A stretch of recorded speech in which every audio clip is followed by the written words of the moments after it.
Genesis 29. Then Jacob went on his journey and came to the land of the people of the east. As he looked, he saw a well in the field, and behold, 3 flocks of sheep lying beside it, for out of that well the flocks were watered. The stone on the well's mouth was large, and when all the flocks were gathered there, the shepherds would roll the stone from the mouth of the well and water the sheep, and put the stone back in its place over the mouth of the well.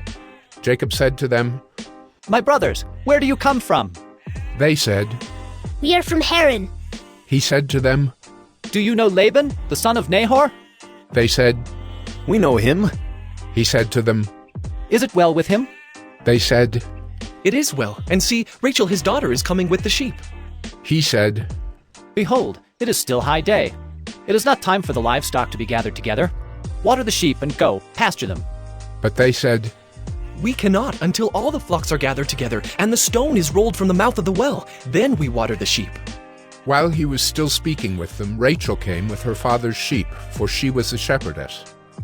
Now as soon as Jacob saw Rachel, the daughter of Laban, his mother's brother, and the sheep of Laban, his mother's brother, Jacob came near and rolled the stone from the well's mouth and watered the flock of Laban, his mother's brother. Then Jacob kissed Rachel and wept aloud. And Jacob told Rachel that he was her father's kinsman, and that he was Rebekah's son, and she ran and told her father. As soon as Laban heard the news about Jacob, his sister's son, he ran to meet him and embraced him and kissed him and brought him to his house. Jacob told Laban all these things, and Laban said to him, "Surely you are my bone and my flesh." And he stayed with him a month. Then Laban said to Jacob, "Because you are my kinsman, should you therefore serve me for nothing? Tell me, what shall your wages be?" Now Laban had 2 daughters. The name of the older was Leah, and the name of the younger was Rachel. Leah's eyes were weak, but Rachel was beautiful in form and appearance. Jacob loved Rachel, and he said, "I will serve you 7 years for your younger daughter Rachel." Laban said, "It is better that I give her to you than that I should give her to any other man. Stay with me." So Jacob served 7 years for Rachel, and they seemed to him but a few days, because of the love he had for her. Then Jacob said to Laban, "Give me my wife, that I may go in to her, for my time is completed." So Laban gathered together all the people of the place and made a feast.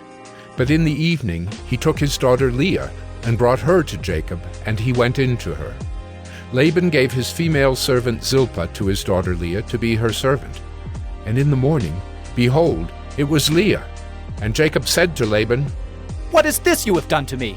Did I not serve with you for Rachel? Why then have you deceived me?" Laban said, "It is not so done in our country to give the younger before the firstborn.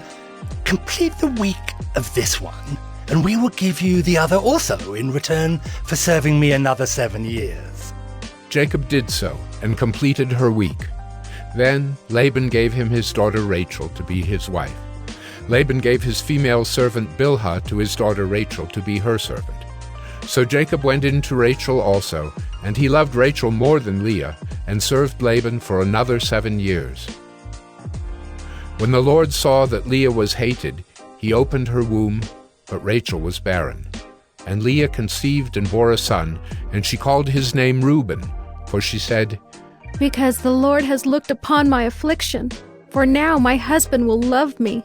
She conceived again and bore a son, and said, "Because the Lord has heard that I am hated, he has given me this son also."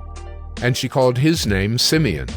Again she conceived and bore a son, and said, "Now this time my husband will be attached to me, because I have borne him 3 sons." Therefore his name was called Levi. And she conceived again and bore a son, and said, "This time I will praise the Lord." Therefore she called his name Judah. Then she ceased bearing.